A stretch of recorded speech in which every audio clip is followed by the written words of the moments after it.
barengan, gak pernah satu-satu, baru kelar yang ini, yang lain nyusul, kayak gak ada jeda buat napas aja. Ya namanya juga mahasiswa kan. Bukan cuma stres, tapi isi kepalaku penuh banget. Mau mikir tugas, yang kepikiran malah takut. Takut apa? Jujur ya, aku tuh takut nggak sanggup, takut hasilnya jelek, takut udah capek-capek ngerjain, tapi ternyata gagal juga. Kamu tuh kebanyakan mikir, tahu nggak? Aku tahu, tapi kalau aku berhenti mikir, tugasku nggak akan selesai. Kalau aku lanjut, aku capek sendiri. Kadang aku ngerasa aneh, Kalista. Aku ngerjain semuanya, tetapi rasanya kosong, kayak jalan, tetapi nggak tahu mau kemana. Kamu kurang tidur itu kali. Bukan cuma itu, Kalista. Aku capek, harus bisa terus, harus kelihatan baik-baik saja. Tak lama kemudian, alarm di ponsel Intan pun berbunyi. Suara itu membangunkannya dari perasaan lelah yang selama ini ia keluhkan. Perlahan ia menutup laptopnya dengan bangkit. Bukan karena semua masalahnya selesai, tetapi karena ia memilih untuk berhenti sejenak. Itu bunyi apa sih dari HP kamu? Itu bunyi alarm sholat. Ayo sholat bareng. Ah, nanti aja, masih banyak kerjaan nih. Iya, aku juga sering ngomong gitu ke diri sendiri. Dan entah kenapa, nanti itu jadi kebiasaan. Terus kenapa kamu sekarang kepikiran sholat? Karena aku udah capek pura-pura kuat. Maksudnya? Aku ngerasa kalau aku terus begini, aku makin jauh, bukan cuma dari Tuhan, tetapi juga dari aku sendiri. Intan pun berdiri dan mengambil sajadahnya.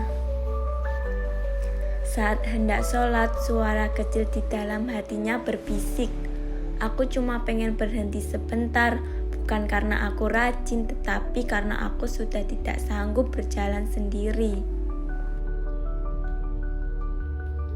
Oh iya, kalau kamu sholat, ayo barengan. Kalau enggak apa-apa. Sekarang kamu jadi alim ya? Enggak sama sekali. Aku masih sering ngeluh, sering ngerasa malas-malas, dan sering nunda-nunda waktu. Aku ngajak kamu bukan karena aku lebih baik, aku cuma enggak pengen merasa jauh sendirian. Pulang nggak pengen sholat kan? Kepalaku lagi penuh banget. Enggak apa-apa, aku ngerti kok. Aku enggak maksa, aku cuma mengajak. Intan pun meninggalkan Kalista untuk berwudu.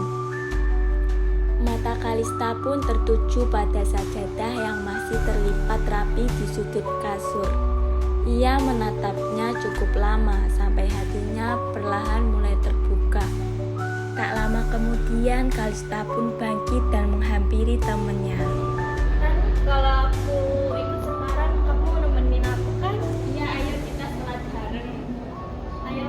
Kalista pun akhirnya pergi untuk berwudu. Beberapa saat kemudian ia kembali dan mereka pun menunaikan sholat bersama.